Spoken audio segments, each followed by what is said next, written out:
हाल everyone, मैं राकेश आपका master सेतु पर स्वागत करता हूं। दोस्तों, आज मैं आपके लिए लेके आया हूं एक डिस्क्रिप्टिव के लिए सेशन। आपको पता है कि आपका केवीएस एनवीएस ईएमआरएस का टायर 1 हो चुका है। अब हम टायर 2 के लिए तैयारी कर रहे हैं और टायर 2 की तैयारी के लिए आपके दो पार्ट हो जाते हैं, एक एमसीक्यूज और दूसरा आपका डिस्क्रिप्टिव पार्ट। क्योंकि मेरे चैनल पर डेडिकेटेडली मैथ की तैयारी कराई जाती है, तो ये डिस्क्रिप्टिव सेशन आपका मैथ का ही रहेगा और मैथ में भी कहाँ रहेगा, आपका ज्योमेट्री का रहेगा। अब आपको पता है, अगर आप एमसीक्यूज के पार्ट की तैयारी बहुत अच्छे तरीके से कर चुके हो, तो आपको जरूरी है कि आपको पता होना चाहिए कि डिस्क्रिप्टिव क्वेश्चन कैसे परफॉर्म करने हैं। ये क्वेश्चन आप तभी परफॉर्म कर सकते हो जब आपको कॉन्सेप्ट समझ में आ गया होगा। अगर आपको कॉन्सेप्ट समझ नहीं आया है तो इस पूरे सेशन का कोई मतलब नहीं है, क्योंकि आपको उस कॉन्सेप्ट का पता ही नहीं है जिसका क्वेश्चन आपने डिस्क्रिप्टिव फॉर्म में परफॉर्म करना है। तो मैं आपसे रिकमेंड करूंगा, अगर आप KVS NVS EMRS TGT math की तैयारी कर रहे हैं, तो पहले आप पूरे सिलेबस के कॉन्सेप्ट सीखें, उसके बाद ही अपना डिस्क्रिप्टिव का पार्ट करें। एक स्टूडेंट्स को बहुत जल्दी हो रखी है, ऐसा लग रहा है कि कल ही पेपर होने वाला है। ऐसा नहीं है, 2 महीने बहुत होते हैं। 2 से ढाई महीने बाद आपको पेपर देने का मौका मिलेगा, मुझे ऐसा लगता है वो काफ़ी है। अगर आप ढंग से तैयारी करें तो 1 से 1.5 महीने में आपके डिस्क्रिप्टिव पार्ट की तैयारी, सॉरी, आपके एमसीक्यूज पार्ट की तैयारी की जा सकती है और 15 से 20 दिन में आपके डिस्क्रिप्टिव पार्ट की तैयारी की जा सकती है। मेन आपके कॉन्सेप्ट हैं, वो कॉन्सेप्ट अगर आप एमसीक्यूज के पॉइंट ऑफ व्यू से पढ़ लोगे तो फिर डिस्क्रिप्टिव सेशन कोई बड़ी बात नहीं रहेगी।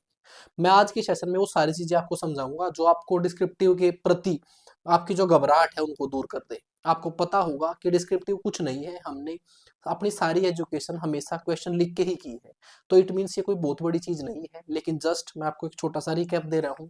जो आपने ये ज्योमेट्री जो है आपका, वो 9th 10th क्लास का टॉपिक है, तो आपने 9th 10th में इसको इसी तरीके से पढ़ा था, तो ये क्लास आपको ऐसी ही लगेगी जैसे कि आप 10th क्लास की क्लास को ज्वाइन कर रहे हो। ये बहुत ज्यादा इंटरेस्टिंग नहीं रहेगा, थोड़ा सा बोरिंग लगेगा। कारण क्या है, हम जब एमसीक्यूज पॉइंट ऑफ व्यू से पढ़ते हैं ना, तो हमें स्टेप्स पर ध्यान नहीं देना होता, बस हम अपना आंसर निकालते हैं, तो वो क्वेश्चन जल्दी निकलता है, आपको इफेक्टिव लगता है। लेकिन यहाँ पर सारी चीजें हमें लिखनी पड़ेंगी, तो एक बार के लिए थोड़ा सा आपको बोरिंग लगेगा, लेकिन एग्जाम परफॉर्म करने के लिए इसकी आपको बहुत ज्यादा जरूरत है। आइए शुरू करते हैं। ये पहला क्वेश्चन आपकी स्क्रीन पर है। अब क्वेश्चन दिया गया है कि prove that sum of the angles of a triangle is 180। किसी भी ट्राइंगल के इंटीरियर एंगल्स का सम 180 होता है, किसी भी त्रिभुज के अंतः कोणों का योग 180 होता है। ये आपने प्रूफ करना है। मैं दोनों लैंग्वेज में बोलूंगा, आपको इंग्लिश में लिखूंगा, हिंदी में बता दूंगा आपको बोल के, क्योंकि पैनल की एक लिमिटेशन है, मैं तो हिंदी में लिख सकता हूँ या इंग्लिश में। तो मुझे ऐसा लगता है मैं हिंदी इंग्लिश दोनों में बोलूंगा और लिख दूंगा इंग्लिश में। ये आपके लिए हेल्पफुल रहेगा। अगर आप ये ऊपर वाली थ्योरम देख रहे हो, तो इसको आप बार बार प्रॉपर्टी की तरह कोई भी क्वेश्चन को प्रूफ करने के लिए इस्तेमाल करते हो। आपको कहीं भी जरूरत पड़ जाती है कि एक ट्रायंगल के तीनों एंगल का सम 180 है, ये आपको ऑलरेडी पता है, लेकिन उसके बाद भी इसको प्रूफ कैसे किया जाए, यही आपका डिस्क्रिप्टिव पार्ट होता है। इसको प्रूफ करने के लिए आपको एक स्टैंडर्ड मेथड यूज करना पड़ेगा जिससे इसको प्रूफ करेंगे। लेकिन मैंने आपको पहले ही बताया है, अगर मैं अपने कोर्स की बात करूं यहाँ पर, तो मैंने descriptive, sorry, MCQs point of view से सारे कॉन्सेप्ट पढ़ा दिए हैं। अगर कोई मेरा स्टूडेंट इस वीडियो को देख रहा है, क्योंकि ये मेरे ऐप पर भी है और साथ में यूट्यूब पर भी है, तो आप देखेंगे, अगर आप ज्योमेट्री पहले पढ़ के आए हैं तो ये कॉन्सेप्ट मैंने ऑलरेडी पढ़ा रखा है। बस मैं अब आपको बता रहा हूँ कि इसको जब हमने डिस्क्रिप्टिव में परफॉर्म करना होता है तो कैसे करते हैं। पहले कोई स्टूडेंट ऐसा है जो नया है, जिसको ये पता ही नहीं है, उसको मैं एक बार रिकैप कराता हूँ। मैं पहले छोटा सा कॉन्सेप्ट देता हूँ इसका, फिर इसको लिखेंगे कि लिखना कैसे है। सबसे पहले मैंने क्या किया, मेरे पास एक ट्राइंगल थी एबीसी। मैंने अपनी तरफ से एक रचना की, कंस्ट्रक्शन किया, क्या, एक पैरेलल लाइन खींची डी ए ई। किसके पैरेलल? बीसी के पैरेलल। अब जैसे ही मैंने इसको पैरेलल खींचा, तो ये एक ट्रांसवर्सल लाइन है, एक तिर्यक रेखा है, और ये ट्रांसवर्सल लाइन इन दोनों पैरेलल लाइंस को काट रही है। तो इसका मतलब ये एंगल और ये एंगल बराबर होगा। इनको हमने पढ़ा है अल्टरनेट एंगल के नाम से, इसको हिंदी में एकांतर कोण बोलते हैं। ऐसे ही अगर ये दो लाइन पैरेलल हैं और एक ही ट्रांसवर्सल लाइन काट रही है, एक तिर्यक रेखा काट रही है, तो ये एंगल और ये एंगल भी बराबर होगा। इसको मैं 3 और 4 बोल सकता हूँ। ये भी आपके अल्टरनेट एंगल हो गए हैं, जिनको हम एकांतर कोण बोलते हैं। मैंने इस बीच वाले कोण को कोण 5 मान लिया। ठीक है, अगर मैं सिंपल भाषा में समझूं, तो ये एक स्ट्रेट लाइन है और एक स्ट्रेट लाइन पर एंगल्स का सम 180 होता है। तो मैं ये बोल सकता हूँ एंगल 1, एंगल 5, एंगल 3 का टोटल सम 180 होगा। अब मुझे पता है एंगल 1 तो 2 के बराबर है, तो मैं 1 को 2 से रिप्लेस कर सकता हूँ। आपका जो एंगल 3 है वो तो एंगल 4 के बराबर है, मैं 3 को 4 से रिप्लेस कर सकता हूँ। ऐसे सबसे पहले मैंने कंसेप्चुअली प्रूफ कर दिया कि एंगल 2 + 4 + 5 यानी कि इस ट्रायंगल के इंटीरियर एंगल्स का सम 180 होता है। ये हमारा कॉन्सेप्ट था। अब ऐसे हम अगर ये क्वेश्चन सिर्फ एक एमसीक्यूज का होता तो ऐसे प्रूफ कर लेते हम, लेकिन क्वेश्चन आपका डिस्क्रिप्टिव है। ये सिर्फ आपको पहले पता होना चाहिए, वो चीज समझाई। अब इस क्वेश्चन को लिखना कैसे है उसके बारे में बात करते हैं। कोई भी जब आपका ज्योमेट्री का क्वेश्चन आता है, ये मैं आपको लिखित रूप में देता हूँ, चाहे केवीएस चाहे एनवीएस चाहे एमआरएस किसी की भी तैयारी कर रहे हैं आप, तो आपका डिस्क्रिप्टिव में एक क्वेश्चन ज्योमेट्री से पक्का आएगा, और उसके ज्यादातर चांसेस रहेंगे कि वो आपका ट्रायंगल से आएगा। तो सबसे पहला इस क्वेश्चन का निकालने का तरीका रहेगा, आप लिखोगे गिवन। गिवन को हिंदी में हम अगर लिखते हैं तो लिखा मिलेगा आपको दिया है। आपको गिवन क्या है, पहले मुझे गिवन है सिर्फ एक triangle, a ABC is a triangle, ABC is a triangle, यही गिवन है बस मुझे। जो गिवन था वो लिखा। दूसरा टू प्रूव, मुझे प्रूव क्या करना है। अब इसके प्रूव मुझे क्या करना है, उसके दो तरीके हैं। पहला दो तरीका ये है, मैं ऐसे ट्रायंगल बनाकर उसमें ऐसे एंगल दिखा लूं पहले ही, जैसे मैंने इसके नाम रख दिए 1 2 3 4, और फिर ऐसे लिख दूं कि मुझे प्रूव करना है एंगल 2 + 5 + 4 = 180, कि मुझे इन तीनों एंगल्स को 180 के बराबर प्रूफ करना है। या फिर आप सिंपली जो ऊपर लिखा हुआ है वो भी लिख सकते हो कि सम ऑफ इंटीरियर एंगल्स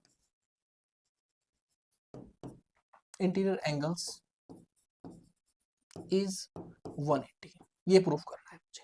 ठीक है, या ऐसे लिख लो या ऐसे, कोई फर्क नहीं पड़ेगा। उसके बाद फिर होता है आपका कंस्ट्रक्शन, जिसको हिंदी में हम बोलते हैं रचना। ये क्या था, गिवन। हिंदी में लिखेंगे हम दिया है, क्या दिया है कि ABC एक त्रिभुज है। फिर टू प्रूव, सिद्ध करना है, क्या सिद्ध करना है कि त्रिभुज के तीनों कोणों का योग 180 होता है, ये। उसके बाद कंस्ट्रक्शन, रचना। मैंने रचना क्या की, इसको प्रूफ करने के लिए मैंने अपनी तरफ से ड्रा अ लाइन, क्या लाइन का नाम है, DAE पैरेलल विद BC। मैंने अपनी तरफ से एक रचना की है, एक DAE लाइन खींची है जो BC के पैरेलल है। उसके बाद लिखेंगे हम फिर अपना प्रूफ। अब हम प्रूफ दे रहे हैं, ठीक है। ऐसे आपके नंबर मिलेंगे स्टेप वाइज। आपको कोई भी क्वेश्चन है वो स्टेप वाइज ऐसे ही परफॉर्म करना है। अभी ज्योमेट्री के क्वेश्चन को जो परफॉर्म करने का तरीका होता है वो इस तरीके से है। अब मैं क्या करूंगा, अब जो चीजें मैंने यहाँ पर संक्षेप में लिखी थी वही लिखूंगा। सबसे पहले हम लिखेंगे कि DAE पैरेलल विद BC, ठीक है। DAE पैरेलल है BC के, क्यों है भाई, बाय कंस्ट्रक्शन, बाय कंस्ट्रक्शन। ये कंस्ट्रक्शन लिखा हुआ है भाई, ये मैंने रचना से मानना है कि DAE जो है वो पैरेलल है BC के साथ में, and AB is a transversal, AB is a transversal. मैंने दो बातें बताई जो मैंने आपको बोल के बताई थी कंसेप्ट के टाइम पर, कि DAE और BC पैरेलल है और साथ में AB एक ट्रांसवर्सल लाइन है, इसलिए ये सिंबल होता है आपका, इसलिए आपका एंगल 1 जो है वो एंगल 2 के बराबर है। ठीक है, इसका कारण क्या देंगे, अल्टरनेट एंगल।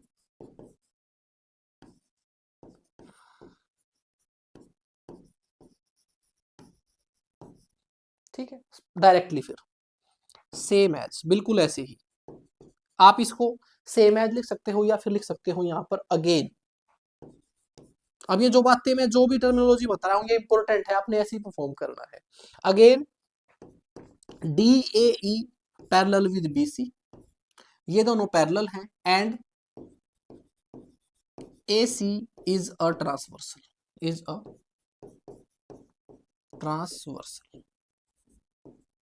ठीक है। फिर दोबारा लिखूंगा मैं कि एंगल 3 और एंगल 4 बराबर है, एंगल 3 और 4 बराबर है, कहां से, अल्टरनेट एंगल है भाई।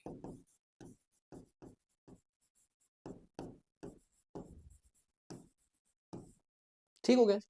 अब मैं क्या लिखूंगा, अब मैं लिखूंगा DAE नाउ, अब मैं यहां से आगे लिख रहा हूं now DAE is a straight line.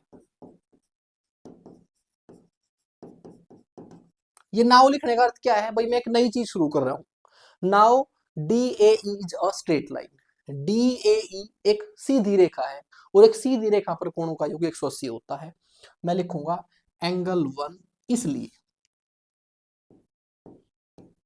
Angle 1, angle 5, angle 3 का सम 180 है। ठीक है, अब इसको मैं मान लूंगा 1, इसको इक्वेशन 2, इसको इक्वेशन 3 और लिखूंगा फ्रॉम इक्वेशन 1, 2 एंड 3 इंप्लाइज, मैंने क्या किया, फ्रॉम इक्वेशन 1, 2 एंड 3 मैं इन तीनों इक्वेशन से क्रक्स लिख रहा हूं। क्या क्रक्स मिला मुझे, इंप्लाइज का अर्थ है बस अब वो फाइनल रिजल्ट लिख रहा हूं मैं, वो बीच की सभी लाइनों के लिए इंप्लाइज है कि एंगल 1 जो है वो 2 के बराबर है, जो एंगल 3 है वो 4 के बराबर है और ये सभी 180 के बराबर है। तो मैंने प्रूफ कर दिया कि angle 2 plus angle 5 plus angle 4 equal to 180 है। अब लास्ट में लिखना है हेंस ऑल इंटीरियर या फिर sum of interior angle, sum of interior angles is 180। ये लीजिए, आपने इस तरीके से लिखना है, जो मैंने जिसको मैंने 2 लाइन में आपको कंसेप्चुअली समझा दिया था। जब लिखने की बात आई तो ये सारी चीज लिखना इंपॉर्टेंट है। जब आप ये सारे स्टेप्स लिखोगे तभी पूरे मार्क्स मिलेंगे। बहुत सारे स्टूडेंट डिस्क्रिप्टिव में क्वेश्चन परफॉर्म करते हैं और फिर कहते हैं कि सर पूरे नंबर क्यों नहीं आए। हो सकता है ये बातें आपने ना लिखी हो, आपने डायरेक्ट लिख दिया, ये कुछ नहीं लिखा एंगल 1 इक्वल टू एंगल 2। भाई क्यों, मैथ में आपको पता है ये इंपॉर्टेंट नहीं है। भाई ये बात मुझे पता है कि ये एंगल इसके बराबर होता है, लेकिन ये सामने वाले को प्रूफ करो ना। तो प्रूफ करने का तरीका, आप उसको बता रहे हो कि मुझे पता है कि ये दोनों लाइनें पैरेलल हैं और मुझे ये भी पता है कि ये ट्रांसवर्सल लाइन है, अब इसलिए ये एंगल बराबर है और फिर साथ में काट दिया। इस तरीके से छोटी छोटी चीजों का ध्यान रख के जब हम क्वेश्चन परफॉर्म करते हैं तो उसी को हम बोलते हैं कि हमारे डिस्क्रिप्टिव क्वेश्चन है। अब ये भी एक थ्योरम ही है आपकी, ये जो भी क्वेश्चन लिए हैं मैंने, जो सबसे ज्यादा क्वेश्चन आ सकते हैं उस टाइप के क्वेश्चन लिए हैं। मैंने इस बात को बिल्कुल भी फोकस नहीं किया कि ये क्वेश्चन आसान है मुश्किल है, नहीं, जो मैं ज्योमेट्री में ट्रायंगल से रिलेटेड जैसा भी क्वेश्चन बन सकता है आपका, वो सारे क्वेश्चन लेके आया हूँ। क्वेश्चन में दिया गया if a side of a triangle is produced then the exterior angle so formed is equal to the sum of the two interior opposite angle. ये प्रॉपर्टी हमने पढ़ रखी है कि किसी भी ट्रायंगल में जो एक्सटीरियर एंगल होता है ना, वो हमेशा बराबर होता है इंटीरियर अपोजिट एंगल्स के सम के। इस प्रॉपर्टी का हम इस्तेमाल करते हैं, लेकिन आपने ये प्रूफ करनी है। अब पहले मैं कॉन्सेप्ट बताता हूं, क्योंकि डायरेक्टली अगर मैं लिखना शुरू कर दूंगा तो आपके पल्ले नहीं पड़ेगा। इसको प्रूफ करने का तरीका बहुत आसान है। कैसे, मैंने इसको मान लिया एंगल 1, इसको मान लिया 2, इसको मान लिया 3, इसको मान लिया 4। ये ट्राइंगल है ABC। ठीक हो गया।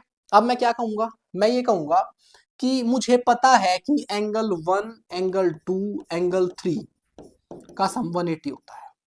एंगल 1, एंगल 2, एंगल 3, एक ट्रायंगल के इंटीरियर एंगल्स का सम 180 होता है। दूसरा, मुझे पता है कि एंगल 3 और एंगल 4 का सम भी 180 होता है। एक स्ट्रेट लाइन पर अगर दो एंगल्स हैं कि एक ही तरफ के, तो उनका सम भी 180 होता है।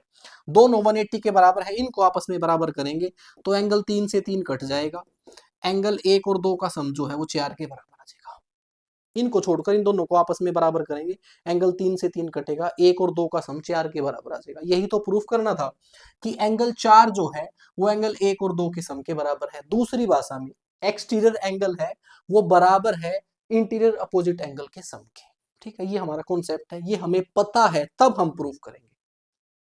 समझ रहे हो, वो जो स्टेप्स लिखने, ऐसा नहीं है कि आप उसने स्टेप्स लिख दिए लेकिन आपको पता ही नहीं क्वेश्चन को कैसे परफॉर्म करना है। पहले आपको एग्जैक्ट में कोर आइडिया अंदर से होना चाहिए, तब फिर उसको प्रूफ करेंगे। आइए, ये सिर्फ आपको बताने के लिए था इसका बेसिक आइडिया क्या है, क्वेश्चन को कैसे परफॉर्म करना है। पहले वही बात कि आपके पास गिवन क्या है, दे क्या रखा है आपको, जिसको हिंदी में हम बोलते हैं दिया क्या है। दिया है ABC is a triangle, ABC is a triangle. और क्या दे रखा है, अब वो क्या कह रहा है, a side of a triangle is produced, वो खुद ही बता रहा है ना, इसका मतलब ये दिया हुआ है। फिर मैं लिखूंगा B C, side B C is produced to D. मैंने बी सी साइड को डी तक प्रोड्यूस कर दिया, इतना दिया हुआ है, ठीक है। अब आगे फिर टू प्रूव। एक बात और है, हो सकता है किसी बच्चे के सवाल दिमाग में सवाल आए कि सर हम इतनी इंग्लिश कहाँ से लिखेंगे, हमें तो इंग्लिश आती नहीं, मुझे भी नहीं आती। हाँ, बस पता है कि मैथ में कैसे लिखना है। पहले गिवन यहीं से उठाया मैंने, इसमें पूरे में एक ट्रायंगल का जिक्र हो रखा है, एबीसी इज अ ट्रायंगल, ये एबीसी मैंने खुद ही नाम दिया है इसको। दूसरी बात, जो वो लिख रहा है वो यहाँ लिखना है, धीरे धीरे जो क्वेश्चन आएंगे समझ आएगा आपको ये बात। टू प्रूव भी यहीं से उठाना है। अब जो लिखा हुआ है या तो एज इट इज लिख दो, या तो यहां से लिख दो the exterior angle is equal to the sum of the two interior opposite angle, ये लाइन लिख दो पूरी। या फिर डायरेक्टली लिखो कि एंगल 4 जो है मुझे बराबर प्रूफ करना है 1 और 2 की सम के। दोनों चीजें वैलिड है। या तो ट्रायंगल में आपने इस तरीके से पहले एंगल लिख दिए और फिर वही बात लिख रहे हैं आपकी एक्सटीरियर एंगल जो है वो बराबर है दो इंटीरियर अपोजिट एंगल के सम के। या तो ऐसे लिखो ये प्रूफ करना है, या फिर ये लाइन लिखो यहां से the exterior angle is equal to the sum of the two interior opposite angles. अब आपकी मर्जी है। उसके बाद क्या इसमें कोई कंस्ट्रक्शन मैंने किया है, क्या कुछ मैंने इस चित्र में प्रूफ करते समय कुछ ऐसा किया था जो क्वेश्चन में नहीं दे रखा था? मैंने ऐसा कुछ नहीं किया। ये जो साइड प्रोड्यूस की है ये ऑलरेडी लिखा हुआ था, तो इसका मतलब कंस्ट्रक्शन इसमें है ही नहीं, है ही नहीं, तो छोड़ो उसको, डायरेक्टली प्रूफ लिखो फिर। अब प्रूफ में क्या लिखें? अब जो मैंने अभी बताया था आपको वैसे लिखेंगे। सबसे पहले लिखेंगे, देखो अब हर तरीके से लिखने का तरीका अलग अलग है, ये हमारी एक कहानी है, सामने वाले को कहानी की तरह समझाना है, हर छोटी बात सामने वाले को एक बच्चा समझना है। अब हम लिखेंगे we know that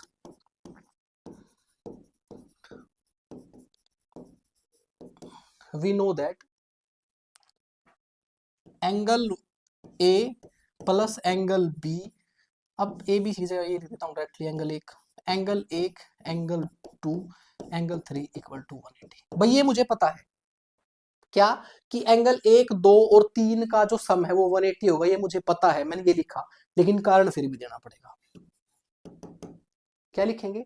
sum of interior angle of a triangle, sum of interior angle of a triangle. भाई ये जो तीनों एंगल है ना वो एक ट्रायंगल के सारे एंगल्स का सम है, इसलिए 180 है। हो गया जी।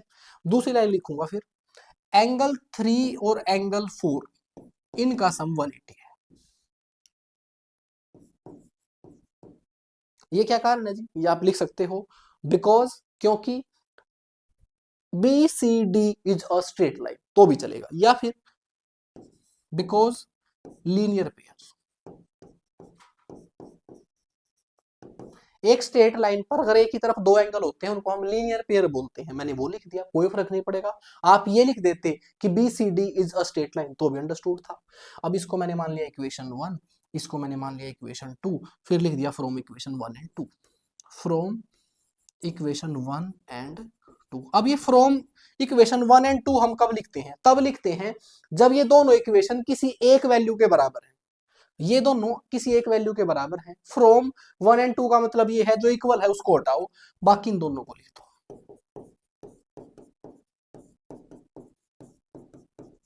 ये बराबर एंगल कैंसिल हो जाएंगे, ये लो जी।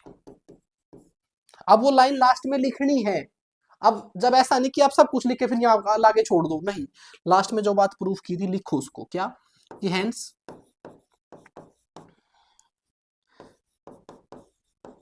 Exterior angle is equal to sum of opposite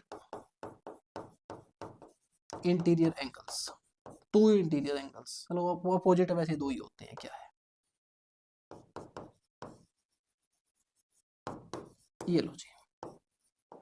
ये हर चीज के लिखने के नंबर है, हर स्टेप के लिखने के नंबर है।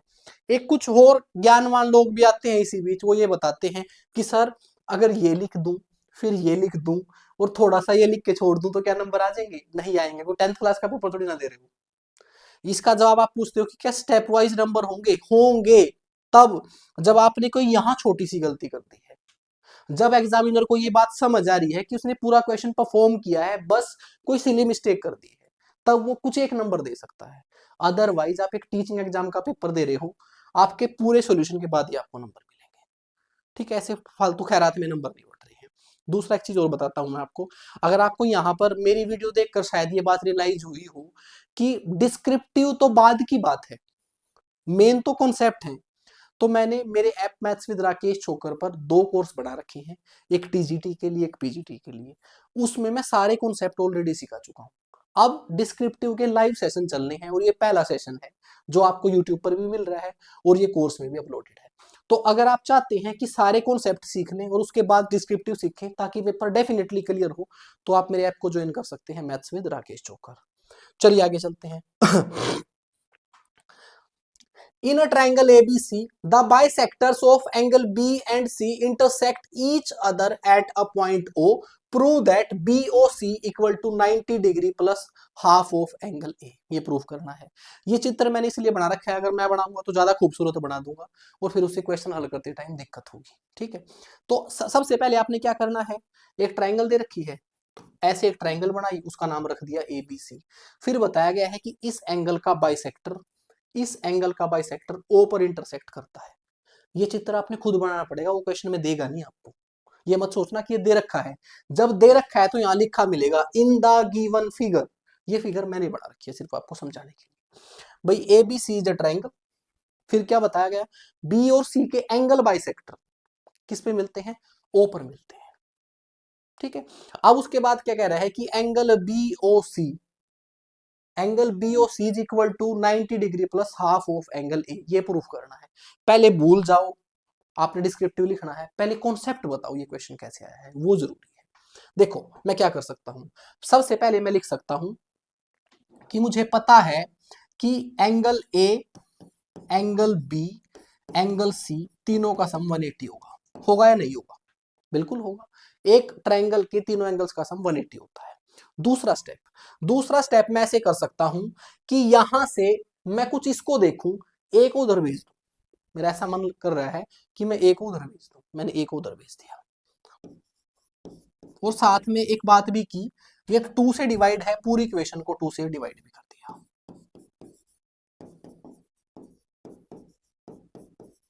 ये लो जी, ऐसा कुछ बनाने के लिए मैंने अपनी तरफ से जुगाड़ किया, एक को उधर लेके चला गया और पूरी इक्वेशन को 2 से डिवाइड कर दिया और इसको यहीं छोड़ दिया। दूसरा, फिर एक छोटी ट्रायंगल भी मुझे नजर आ रही है, इस ट्रायंगल के भी तीनों एंगल का सम 180 होगा। तो इस एंगल को कैसे लिखूं? इस एंगल को मैं ये कहूंगा कि ये पूरे एंगल का आधा है, क्योंकि एंगल बाइसेक्टर है। तो मैं ऐसे लिख सकता हूं कि एंगल बी का हाफ है ये।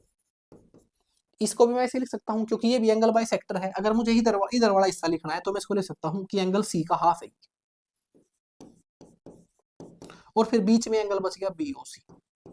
ये लीजिए, मैंने तीनों एंगल लिख दिए, आधा ये, इस तरफ का ये और ये, तीनों का सम कितना होना चाहिए? 180 होना चाहिए। ठीक हो गया जी। अब आप ये बताइए, क्या मैं इसको ऐसे भी लिख सकता हूं?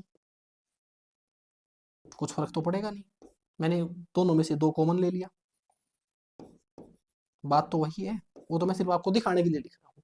अब इसकी वैल्यू तो है मेरे पास, इसकी वैल्यू वो रख दो यहां पर।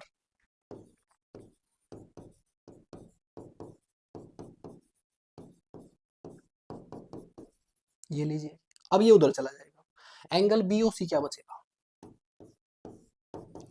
180 में से 90 गए 90, ये उधर जाके प्लस का हो गया। ये लो जी, प्रूफ कर दिया पहले मैंने प्रूफ कर दिया। अब आप ऐसा मत करना कि एग्जाम में दोनों करने लग जाना, पहले ये करना फिर वो नहीं। ये मैं आपको समझाने के लिए कर रहा हूं कि आपको पहले उसका आइडिया पता होना चाहिए कि वो कैसे प्रूफ होने वाला है। ठीक हो गया। अब जब मैंने प्रूफ कर दिया तो लिखने में क्या है, चाहे 3 बार लिखवा लो, क्या फर्क पड़ेगा? वही गाथा मैं दोबारा गा दूंगा। फिर हम लिखेंगे गिवन। अब बताता हूं, जब एक अच्छे लेवल का क्वेश्चन आता है तो उसमें गिवन कैसे लिखते हैं। वो कह रहा है इन ए ट्रायंगल ABC, इसका मतलब कोई ट्रायंगल है जो दे रखी है। तो मैं लिखूंगा कि given ABC is a triangle, ABC is a triangle. अब जो दे रखा है मैं यहीं से उठा रहा हूं, मुझे अपनी तरफ से इंग्लिश बिल्कुल नहीं आती, ये मान के चलना कि the bisectors of angle B and C intersect each other at a point O. मैं एज इट इज भी लिख दूंगा, कोई दिक्कत नहीं है। अगर मैं चाहता हूं तो थोड़ा अलग से तरीके से लिख दूं, तो मैं ऐसे लिख सकता हूं कि the angle bisectors of angle B and C meet at point O. मैंने कुछ ज्यादा लंबा कुछ सोचा नहीं है, बस उसको थोड़ा सा ठीक ढंग से लिख दिया। राइटिंग मेरी अच्छी खासी साफ है, ऐसा नहीं है। वो फिलहाल मैं जल्दबाजी में लिख रहा हूँ। अब ये मत कहने लग जाना कि मैं डिस्क्रिप्टिव देता तो बहुत बेकार लिख देता। फिलहाल समझाने के लिए बता रहा हूँ आपको। दूसरा, टू प्रूव। प्रूव क्या करना है? प्रूव मुझे करना है ये, एज इट इज लिख दो बस। Angle B O C equal to 90 plus half of angle A, ये प्रूव करना है मुझे जी। क्या मैंने इसको प्रूफ करते टाइम पे कुछ कंस्ट्रक्शन किया था? नहीं किया था, कंस्ट्रक्शन छोड़ दो, प्रूफ निकाल लो सीधा। जब आप ऐसे करके लिखोगे तो एग्जामिनर को एक तो ये पता चलेगा कि इस भाई साहब को कुछ पता है, ये ऐसे पेपर देने नहीं आ गया, इसको चीजें क्लियर है। अब लिखने का तरीका मैंने कहां से स्टार्ट किया था, अब इस बात को याद कीजिए। सबसे पहले मैंने कहा था कि ट्रायंगल ए बी सी जो है उसके एंगल्स का सम 180 है। सबसे पहले लिखूंगा मैं इन ट्रायंगल ए बी सी। अब ये बताओ मैंने ऐसा क्यों लिखा? एक बात ध्यान रखना, मैं कोई भी बात लिखूंगा बेवजह नहीं लिखूंगा, उसके पीछे लॉजिक है, ठीक है। इन ट्राइंगल एबीसी ऐसा इसलिए लिख रहा हूं मैं क्योंकि मुझे यहाँ पर दो ट्राइंगल नजर आ रही। इससे पहले वाले क्वेश्चन में एग्जामिनर को क्लियर था कि जब मैं कोई एंगल लिख रहा हूं तो वो एक ट्राइंगल से ले रहा हूं, लेकिन अब इसमें दो ट्राइंगल है, एक छोटी और एक बड़ी, तो मैंने इसलिए पहले मेंशन किया कि मैं किस ट्राइंगल की बात कर रहा हूँ, ट्राइंगल ए बी सी की। अब इसमें मैं लिख रहा हूँ कि एंगल ए, और ये हमेशा नीचे लिखना है इसके, कभी वैसे इसके सामने नहीं लिखना, वो जगह की कमी के कारण लिख रहा हूँ मैं। Angle A plus angle B plus angle C 180 के बराबर है, और साथ में इसमें कारण देना पड़ेगा क्या, interior angle, sum of interior angle of a triangle is equal to 180। भाई एक ट्रायंगल के इंटीरियर एंगल्स का सम 180 होता है। पहला क्वेश्चन मैंने यही प्रूव किया था, हर बार बिकॉज लगा के लिखना है। अब मैं नहीं लिख रहा हूं क्योंकि मुझे आधे हिस्से में उस तरफ जाना है।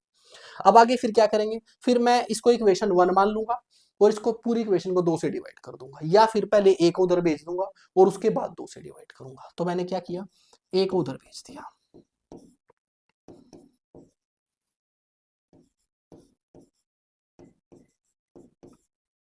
ठीक है जी। ये तो कुछ नहीं, इसमें कोई खास बात की नहीं मैंने। उसके बाद इसको इक्वेशन को 1 मानना और फिर लिखा डिवाइडिंग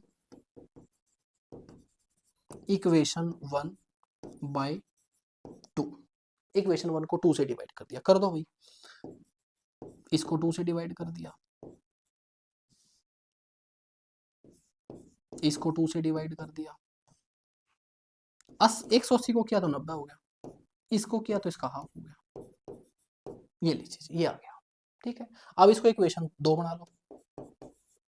जहां हमने कॉन्सेप्ट के क्वेश्चन करते टाइम, एमसीक्यूज करते समय क्वेश्चन को छोटा बनाना है, डिस्क्रिप्टिव करते समय बड़ा बनाना है।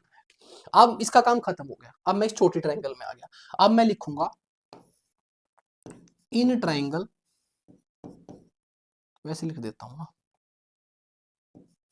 बी ओ सी। अब मैं बात कर रहा हूं ट्रायंगल बी ओ सी की, ठीक है। अब इसमें पहले मैं लिखूंगा we know that, we know that BO and OC are angle bisectors.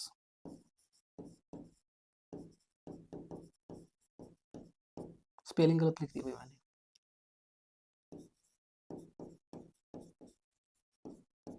Of angle B and C respectively. पहले मैंने बताया कि मुझे पता है कि BO और OC जो है वो एंगल बाइसेक्टर है। अब मैं लिख सकता हूं कि नाउ, या फिर इसलिए, एंगल बी का हाफ प्लस एंगल सी का half plus angle BOC 180 degree. भाई पहले मैंने बता दिया कि मैं अगर ऐसे लिख रहा हूं एंगल OBC, एंगल OBC की बजाय मैंने ऊपर एक लाइन लिख दी, क्या, कि मुझे पता है कि मैं ट्रायंगल OBC की बात कर रहा हूं, मुझे ये भी पता है कि OB जो है वो एक एंगल बाइसेक्टर है। और अगर वो एंगल बाइसेक्टर है और मैं इस एंगल को लिखना चाहता हूं तो मैं लिख सकता हूं कि कोण बी का आधा, और ये भी एंगल बाइसेक्टर है, इसको भी मैं लिख सकता हूं कोण सी का आधा। अब मैंने ये कोण जोड़ा, ये कोण जोड़ा और ऊपर वाला कोण जोड़ा और उसको बराबर कर दिया 180। अब क्या किया जाए जी, अब ये किया जाए, इसको इक्वेशन मान लो 3 और लिखो putting the value, putting the value of this, इसकी वैल्यू पूरा लिखना पड़ेगा, putting the value of angle B by two plus angle C by two in equation 3। मैंने क्या किया, इसकी वैल्यू पुट की यहां से उठाकर, ये इसको लिखा 90 minus angle A by two plus में बी ओ सी बराबर 180। अब ये सारा उधर चला गया तो एंगल बी ओ सी आ गया, 180 में से 90 गई 90 और ये उधर गया प्लस का हो गया। ये लो जी, ये एंगल का सिंबल बना देता हूं, यही प्रूफ करना था भाई। क्या आपको जो मैं स्टोरी समझा रहा हूँ क्या वो क्लियर हो रही है? मुझे ऐसी उम्मीद है आपको समझ आ रहा होगा। थोड़ा सा मैं लिखते टाइम पर कई बार बोर्ड में थोड़ी जगह की कमी हो जाती है तो थोड़ा धीरे धीरे लिखने लग जाता हूँ, हालांकि आपके पास पेजों की कोई कमी नहीं होगी। आप बिल्कुल ऐसे लिखना, कुछ भी पेपर जब दोगे एक बात को ध्यान रखना, कुछ भी इस तरफ नहीं लिखना।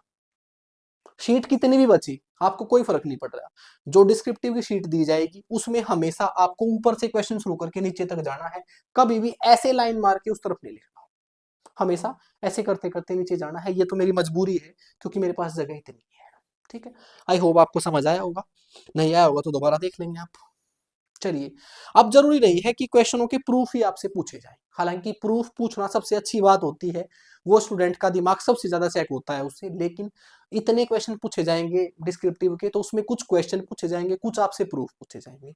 इस तरीके से वो आपसे प्रूफ भी पूछ सकता है, जिसमें बता रखा है कि ABC एक ट्रायंगल है, BE इसके ऊपर परपेंडिकुलर है, एक्स एक्स और वाई की वैल्यू निकालो। ठीक है, अगर मुझे सिर्फ आंसर निकालने होते, अगर ये मुझे MCQs के रूप में दे रखा होता तो चुटकियों में आंसर आ जाता। कैसे? मैं देखता ये एक ट्रायंगल है, ये एक राइट एंगल ट्रायंगल है जिसमें ये एंगल 90 डिग्री है, तो तीनों का सम 180 होना चाहिए था। ये 40, ये 30, एक ये 90, ये 40, 130, तो x 50 आ गया। अब मैं इस ट्रायंगल में देखता, इस ट्रायंगल में तीनों एंगल का सम छोड़ो, इस ट्रायंगल में जो ये एक्सटीरियर एंगल है ये इंटीरियर एंगल के सम के बराबर होता है, ये 80 आ गया। तो जब सिर्फ लिखना है, आंसर बताना है, तब तो कुछ भी नहीं सोचना, ये क्वेश्चन हमने ज्योमेट्री में ऑलरेडी कर लिए हैं। लेकिन इसको लिखना है, ढंग के तरीके से इसको लिखना है, तो वो कैसे होगा? सबसे पहले वही स्टोरी, गिवन। गिवन क्या है? गिवन है जी इन ट्राइंगल ABC, कहने का मतलब मुझे एक ट्राइंगल दी है ABCD ट्राइंगल,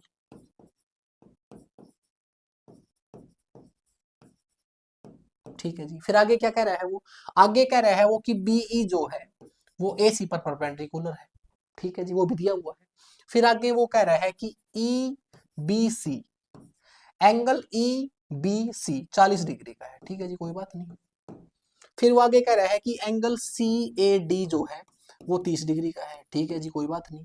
आगे कह रहा है कि एंगल ACD जो है वो x डिग्री का है, ठीक है जी। आगे कह रहा है कि एंगल ADB y डिग्री के बराबर है। ये सब कुछ गिवन है, जो मैंने ऊपर से देख के डिटो चेप दिया। दूसरा फिर टू प्रूफ, प्रूफ क्या करना है? प्रूव करना है जी value of x and y। भाई x और y की वैल्यू निकालनी है, ठीक है जी। इसमें कंस्ट्रक्शन मैंने कुछ किया नहीं था तो प्रूफ लिखेंगे।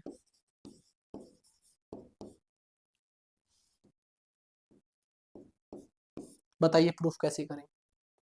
सबसे पहले मैं लिखूंगा, अब वही बात है, इसमें बहुत सारी ट्रायंगल हैं, हर ट्रायंगल का नाम लिखना पड़ेगा। इन ट्रायंगल BEC,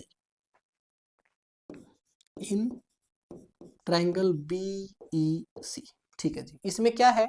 इसमें एंगल B, एंगल E और एंगल C 180 के बराबर होंगे, ठीक है। ब्रैकेट में लिखेंगे sum of interior angles of a triangle is equal to 180। अब ये जो मैंने ऐसे लिख दिया, आपने ऐसे भी नहीं लिखना, इस एंगल B का पूरा नाम लिखना है, इस एंगल ई का पूरा नाम लिखना है। आप ऐसे नहीं कर सकते कि आप एंगल का आधा नाम लिखो, ये तो मैंने सिर्फ आपको समझाने के लिए लिख दिया। आपने लिखना है एंगल बी पूरा। पूरा एंगल बी क्या है, पूरा लिखता हूं। एंगल बी पूरा है ई बी सी। ई बी सी। फिर एंगल ई को कैसे लिखेंगे, बी ई सी। बी ई सी। फिर लिखेंगे इसको ई सी बी। ऐसे लिखते हैं पूरे एंगल, ठीक है। अब बी, ये एंगल कितना है, ये 40 डिग्री है। ये ई कितना है, 90 है। ये सी निकालना है, उसको एक्स रख रखा है। ये उधर जाके घटेंगे। मैं लिखूंगा एक्स बराबर है 180 माइनस 130, एक्स बराबर 50। एक्स की वैल्यू आ गई जी। फिर अब हम क्या लिखेंगे, अब मैं लिखूंगा in triangle A D C. In triangle A D C. A D C. अब इसमें लिखूंगा मैं साथ में क्या, y is exterior angle. Exterior angle of the triangle. अब द ट्राइंगल मतलब ऊपर वाले की बात चल रही है, ठीक है। और हमने प्रॉपर्टी पढ़ रखी है कि एक्सटीरियर एंगल जो है वो इंटीरियर एंगल के सम के बराबर होता है। वो इंटीरियर एंगल के सम के बराबर होता है, ये बात लिखेंगे क्या, exterior angle is equal to the sum of opposite two angles. ये बात लिखेंगे यहां पर। और उसके बाद x की भी वैल्यू रख दो, क्या है, x मैंने अभी निकाला है 50 है। यहां लिख सकते हो आप एक लाइन और, putting the value of x in equation 2, इस तरीके से। और y आ गया जी आपका 80। और फिर आप लिखोगे नीचे हैंस x इक्वल टू इतना, y इक्वल टू इतना, अलग से लिखेंगे यहाँ पर, ठीक है जी। ये आपका सोल्यूशन हो गया। चलिए जी आगे चलते हैं। अच्छा, अब तक मैंने कोई डिस्क्रिप्टिव सेशन यूट्यूब पर देखा नहीं है। मुझे ऐसा लगता है मैं ही लगा हुआ हूँ, क्योंकि इतना लिखने का टाइम किसी पर नहीं है। वो सब आपको एक बात बोल रहे हैं कि आपको हम क्वेश्चन देंगे, आप सोल्व करके हमें भेजना, हम आपको आंसर देंगे, आपको चेक करके एग्जामिनर बनेंगे हम, आपको सोल्व करके नहीं बताएंगे। लेकिन चलिए भाई, ये बीमारी मुझे तो है खैर। इन द गिवन फिगर, अब ये फिगर जो है क्वेश्चन में दे रखी है, क्या दे रखी है जी, कि the side B C of triangle A B C has been produced to a point D. इस बी सी साइड को प्रोड्यूस किया गया है डी तक। फिर आगे बताया गया है if the bisector of angle A B C, angle A B C का बाइसेक्टर, बाइसेक्टर ये बाइसेक्टर बोले तो इस एंगल का दो बराबर भागों में बांटने वाला। If the angle bisector of angle A B C and A C D, A C D इस बाहर वाले एंगल का भी एंगल बाइसेक्टर जो है, मीट एट पॉइंट ई, वो पॉइंट ई पर मिलते हैं। और आपसे बोला गया then prove angle B E C equal to half of angle B A C, ये प्रूफ करना है। ये भी हमारी प्रॉपर्टी है, मैंने ज्योमेट्री में पढ़ाई है आपको, ये बहुत आसान तरीके से प्रूफ कर सकते हैं इसको, हालांकि मैंने प्रूफ करके बताई थी आपको। देखिए कैसे प्रूफ करेंगे इसको। सबसे पहले गिवन लिखेंगे, गिवन में क्या लिखेंगे, A B C is a triangle. अब लिखूं, जगह की कमी पड़ेगी लेकिन लिख देंगे, अब क्या करें भाई। अब जो चीज लिखनी मैंडेटरी है मैं ही ना लिखूं तो फिर क्या फायदा होगा। ABC is a triangle, ABC is a triangle।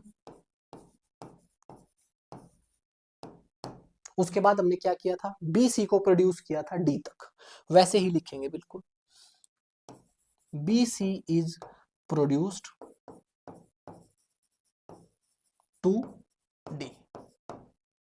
फिर उसके बाद क्या किया था, फिर इन दोनों के एंगल बाइसेक्टर E पर मिल रहे थे। Angle bisectors of ABC angle and ACD meet at E, वो E पर मिलते हैं। अब ये जो था मैंने ऊपर से एज इट इज डिट्टो चेप लिया। दूसरा होता है फिर आपका जिसको हम बोलते हैं टू प्रूफ। भाई प्रूफ क्या करना है वो आपको बताएगा, ये चीजें आपको क्वेश्चन में खुद ही देगा एग्जामिनर। भाई ये बात प्रूफ करनी है कि BEC जो है ना वो बराबर है हाफ ऑफ एंगल BAC, ये प्रूफ करनी है। कंस्ट्रक्शन कुछ करने की जरूरत नहीं है, हालांकि मैंने ये अलग से करके बताया नहीं आपको, चलो साथ के साथ बता देंगे, कोई दिक्कत नहीं है। प्रूफ देखिए,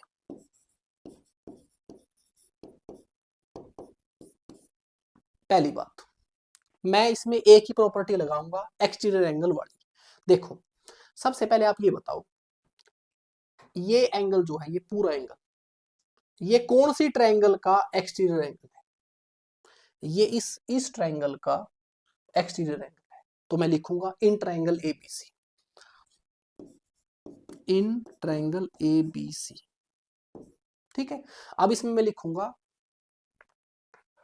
एक बार लिखना चाहिए वैसे यहाँ पर, अभी मैं लिख नहीं रहा हूं, क्या लिखेंगे कि angle A C D, angle A C D is a exterior angle, ये बात यहाँ पर लिखनी चाहिए ऑफ ट्रायंगल एबीसी। और फिर उसके बाद लिखना चाहिए कि angle A C D equal to angle A B C plus में एंगल बी ए सी। ये लीजिए, मैं ये कह रहा हूं कि इस एक्सटीरियर एंगल जो है ये बराबर होगा सम ऑफ अपोजिट इंटीरियर एंगल। ये डिटेल से लिखा, और ये बात यहाँ ब्रैकेट में डाल के भी लिखेंगे बिकॉज करके। दूसरी बात, अब मैं एक बात बता, एक और चीज और पूछना चाहता हूँ, ए सी डी एंगल को कुछ और लिख सकता हूं मैं? ये जो ए सी डी एंगल है ये पूरा, क्या मैं इसको लिख सकता हूं? एक बार यहाँ लिख के बता रहा हूँ, उसको डायरेक्टली लिखूंगा। ये दोनों एंगल बराबर है, ये वाला हिस्सा और ये वाला हिस्सा, ये दोनों बराबर है। क्यों बराबर है? क्योंकि ये इनका एंगल बाइसेक्टर है। तो क्या मैं ऐसा लिख सकता हूं कि एंगल ए सी डी जो है ना, एंगल ए सी डी वो बराबर है 2 इंटू ई सी डी प्लस प्लस नहीं, equal to 2 into A C E.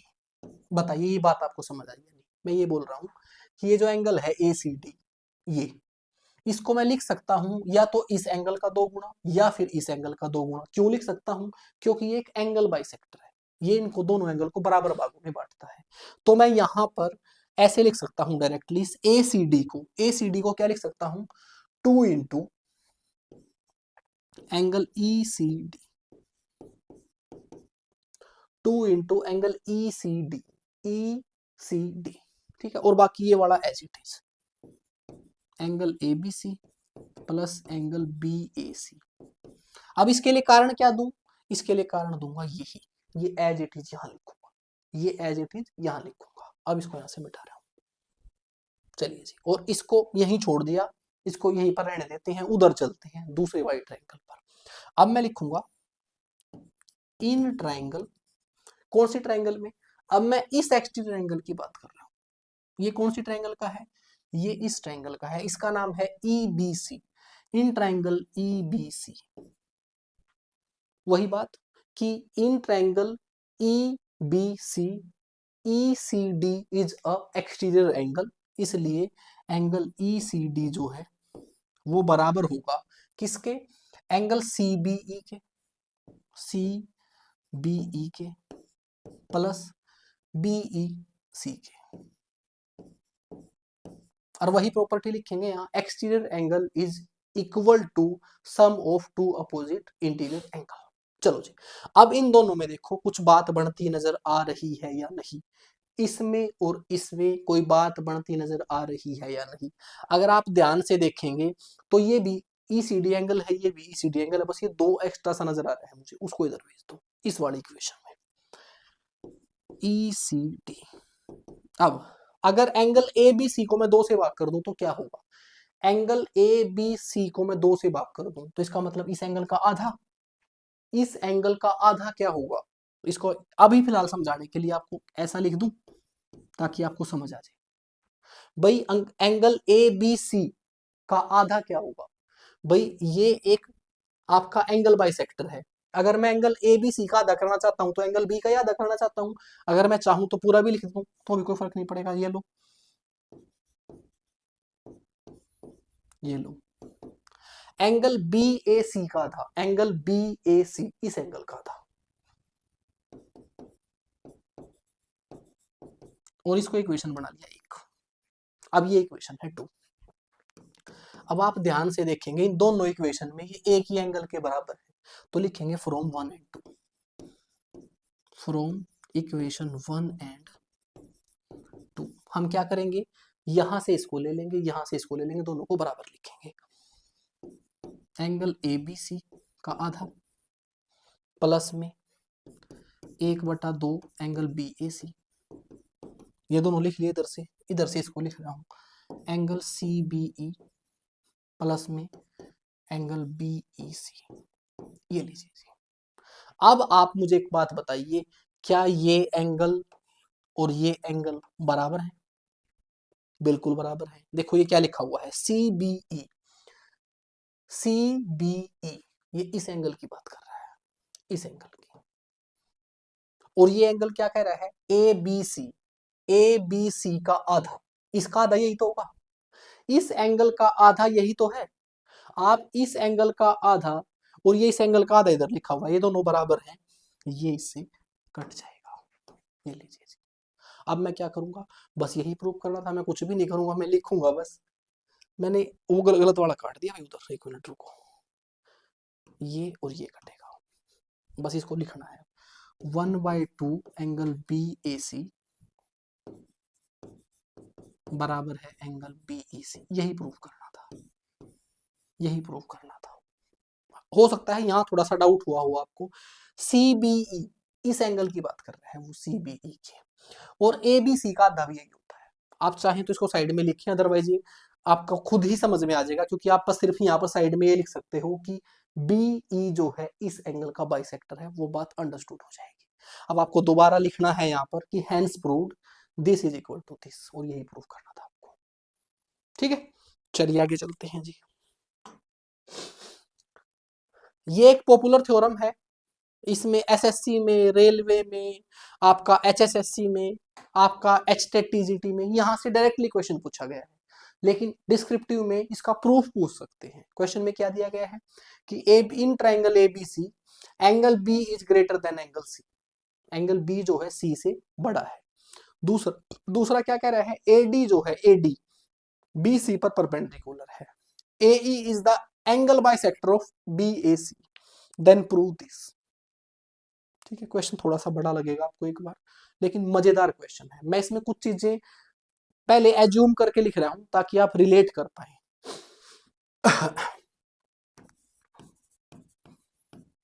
Assume that क्या एंगल सी ए ई, एंगल सी ए ई, ये एंगल और बी ए ई दोनों बराबर है। देखो ये एंगल बाइसेक्टर है ए, ये एंगल बाइसेक्टर है, इसका मतलब ये एंगल और ये एंगल दोनों बराबर है। अगर ये एंगल बाइसेक्टर है तो दोनों एंगलों को बराबर हिस्सों में बांटेगा ना, तो वो मैंने लिखा और साथ में एक्स के बराबर मानना ताकि कंफ्यूजन दूर हो। अब ये जहां भी ये एंगल की बात आएगी, इस एंगल को मैंने एक्स मान लिया है और इस पूरे एंगल को भी एक्स मान लिया है, आपको समझाने के लिए। अब फिर अब इस जिस एंगल को बीच वाले को प्रूफ करना है, इस एंगल को मैंने वाई मान लिया, angle D A E, angle D A E को मैंने वाई मान लिया। ये मैंने अपनी तरफ से जुगाड़ किया है ताकि आपको एक बार समझा दूं, क्वेश्चन दिक्कत ना आए आपको समझने में। अब गिवन क्या दिया हुआ है, वही A B C is a triangle,